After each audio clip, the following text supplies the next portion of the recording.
Bless up. Theodore Helverveer here, aka Big Teddy. And the conversation that we are going to have today is a little bit controversial. But let's be real, these days, what isn't? And the reason I call this controversial is because I've been having this conversation for years, right? And whenever I have this conversation with people, it makes them think I'm a little cold-hearted. It makes them think I don't understand family. And I personally find that really hilarious because the most important thing in the world to me is family. So much to the point that it's blasphemous. And I say that in all seriousness. My faith, my religion is family. It's what I care about more than anything. And even with that being the case, I'm still getting ready to say all the things that I'm going to say.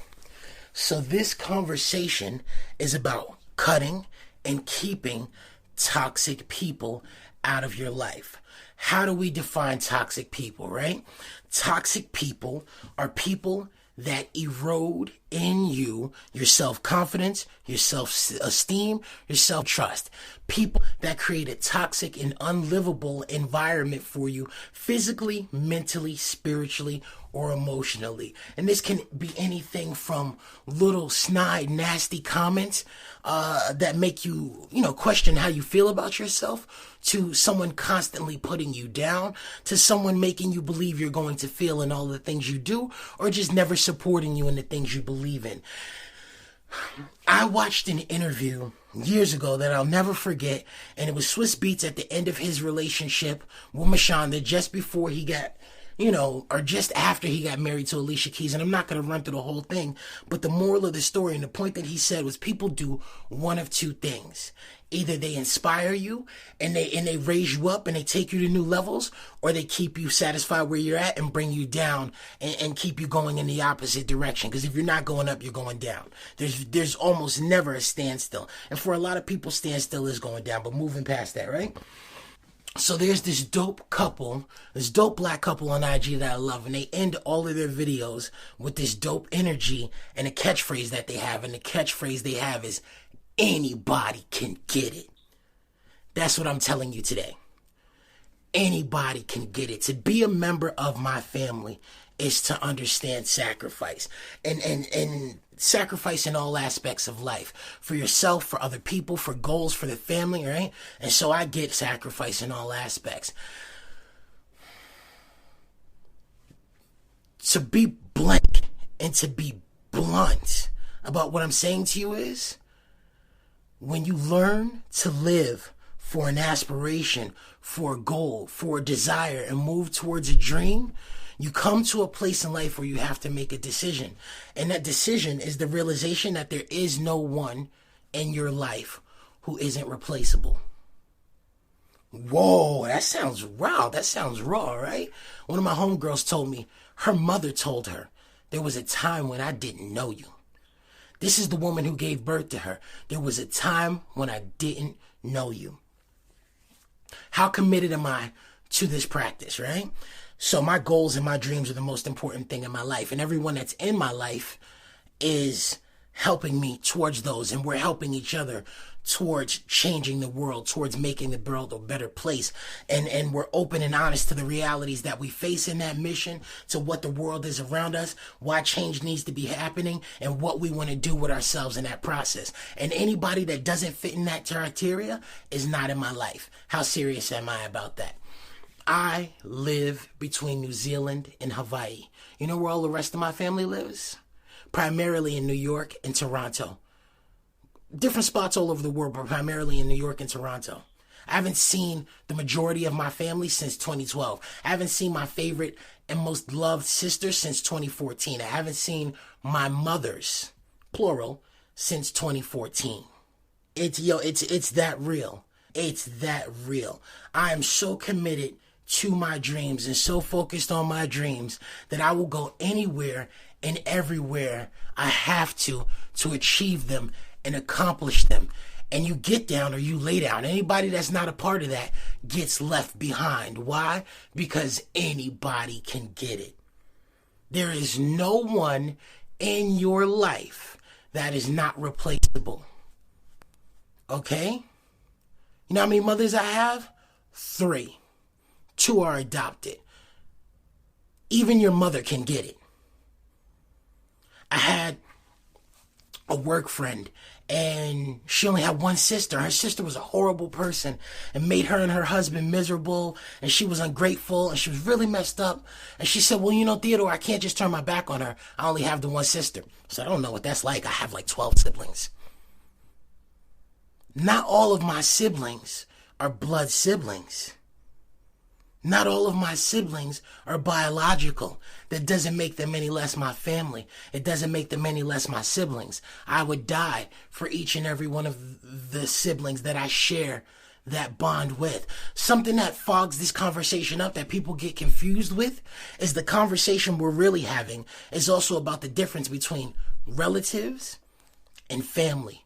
Because blood doesn't make you family. Blood makes you related. It does not make you family. You have to earn the title, the bond of family. Family is about love and safety and trust and support. Okay? Family is the place that you can go to get honest, constructive criticism from the people that believe in you, even when they disagree with you. Family are the people that are always by your side. You know who your family is? If you were in a real emergency right now, if you were in a hardcore emergency and you were going to jail, or somebody was about to take your life, or you needed money right now to get out of some shit, who are the first 3 people you would think to call? Because that's your family. And it doesn't matter if that's your best friend. It doesn't matter if that's your cousin. It doesn't matter if it's your sibling. It doesn't matter if it's one of your parents. That's your family. Relatives can be family, but being a relative does not automatically make you family. Okay? And people think that I define loyalty to family through loyalty to relatives. That's not the case. That is not the case at all. Okay? You have to come to a place where you are spending and investing the energy in your life in an intelligent way, because that's what people are, an investment. And there's no one worth investing in other than your family. So that sounds like some real crazy stuff to say when you think I'm just talking about relatives. But if you own a company or a small business and you got a 5-man team and you trust these people with your life, that's your family.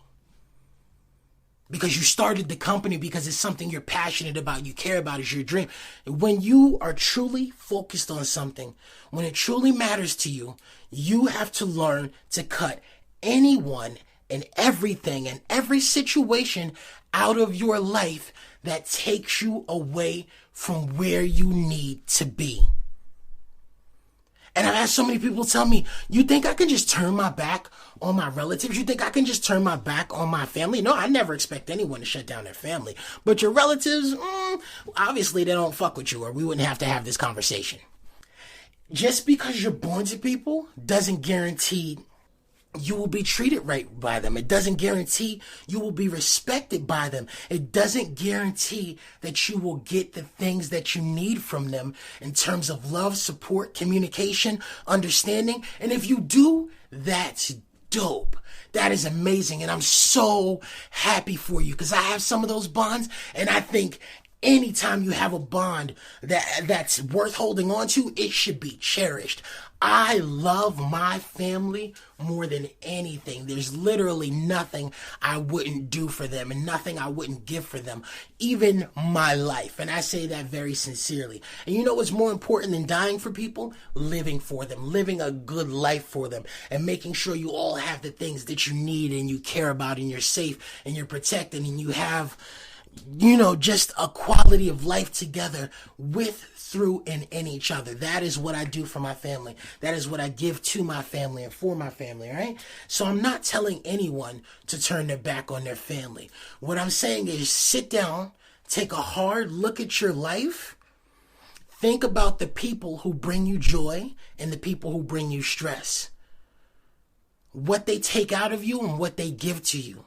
Because you have a lot of people that hold on to relatives out of this sense of obligation and loyalty that they were raised with, and guilt a lot of times, to think, oh, you owe me this and you owe them this because they're your blood. So you have to take this and you have to deal with this situation because that's what family does. And you don't turn your back on family.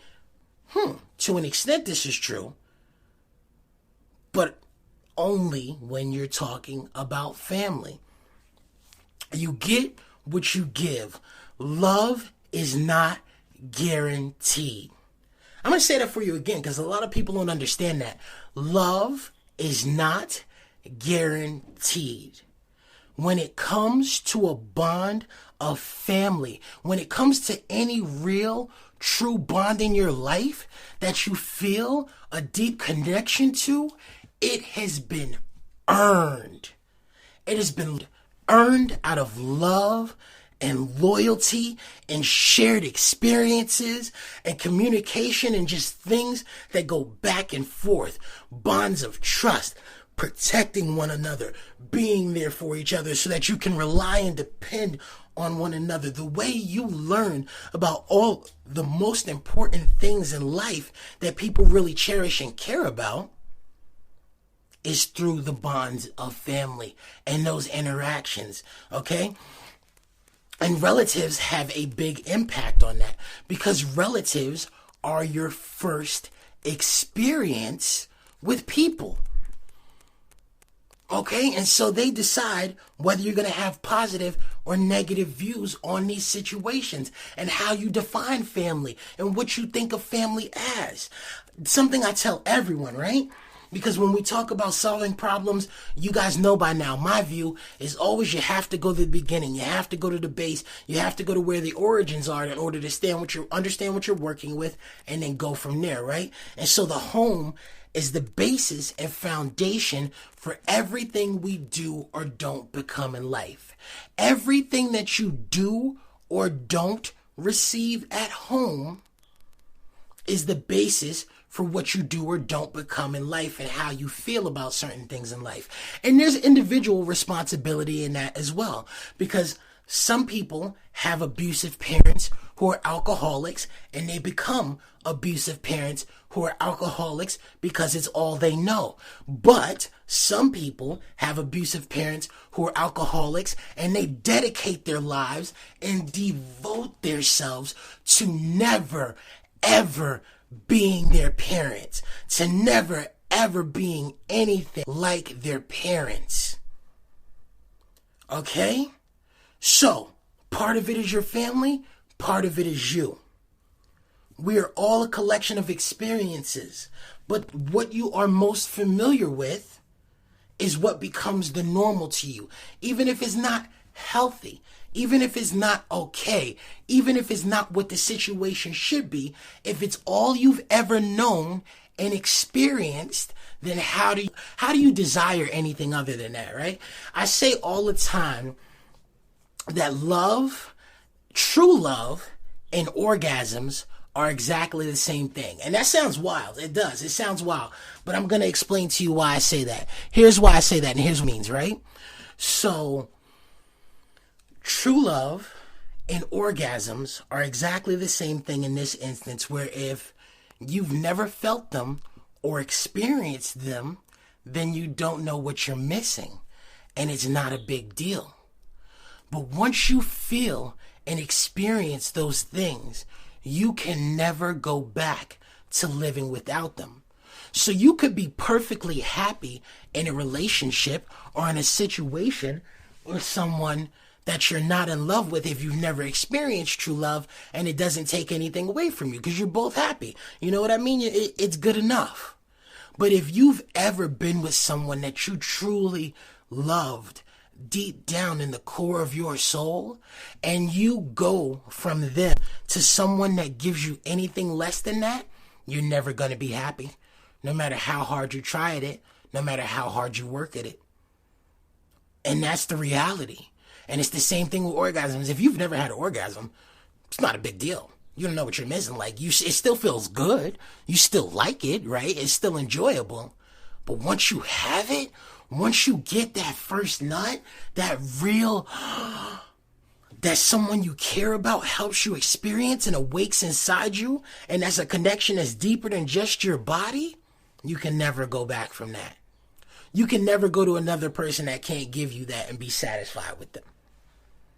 This is true of family also.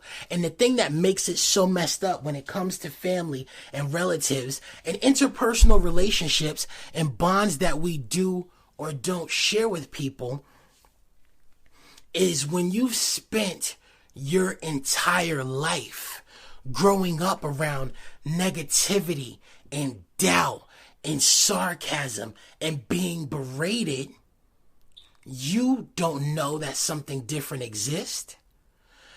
And then on top of that, you have built up this wall and this layer of doubt inside you, this shield, that nothing other than that actually happens, that people don't really experience and have that. You learn to look for it because it's safe, because you know it.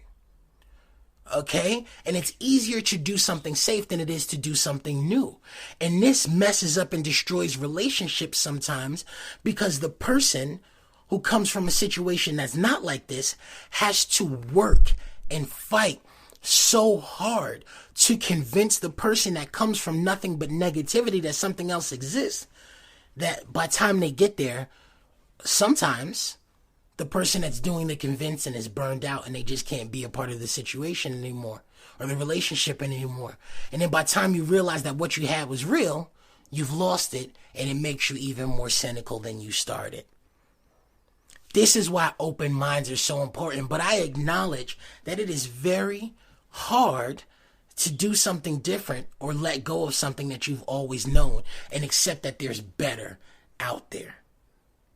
And that's what letting go of toxic and negative people in your life is about. No matter who they are, no matter how you know them, no matter how long you have known them. The length of a relationship, whether it be platonic, familial, or sexual, is not a determining factor in the quality of a relationship. Just because you've known me longer than someone doesn't mean you care about me more than they do. Just because you've known me longer than someone else doesn't mean you treat me better than they do. It doesn't mean I matter more to you than I do to them. It doesn't mean that we're doing the same things for each other. Okay? So my challenge to you and for you is look at yourself. Look at your life and look at the people in it. And the question that you have to start asking yourself about you and the people in your life is, how do we benefit each other? Are we good for each other? Do we inspire each other to be better? Are we bringing out the best in each other? And if not, why are we around each other? Why are we in each other's lives? If you're friends, if you're dating, right, and trying to find the right person, and your friends are like, you're in a new relationship every week. You're dating someone every week. You're not, it doesn't work. Do this or do that. How are you going to believe that you're going to find someone that's right for you? How are you supposed to discover what's not right for you if you don't interact with anyone? People, this is one of my number one complaints in life, people have a million views and answers on the best ways to live life, what's right and wrong, and what you should be doing, okay? And how you can run your life better even when they're miserable and even when they're unhappy. Fuck people. Do you. Because no one else can live your life for you. No one else can help you figure out or define what's going to make you happy, what's going to bring you fulfillment, and what is going to truly get you to being the person you want to be, and even more importantly, who that person is. So when it comes to cutting toxic people out of your life, the reality of the conversation is anybody can get it. You just got to build up to that place. Bless up, family. Until next time, I believe in you. I think, I know, I feel, I honestly trust in my heart and soul that you can do anything. And you know what? I'm determined for us to do that together. So keep on bringing it back, and we're going to keep on talking and keep on moving until we get there. Bless up.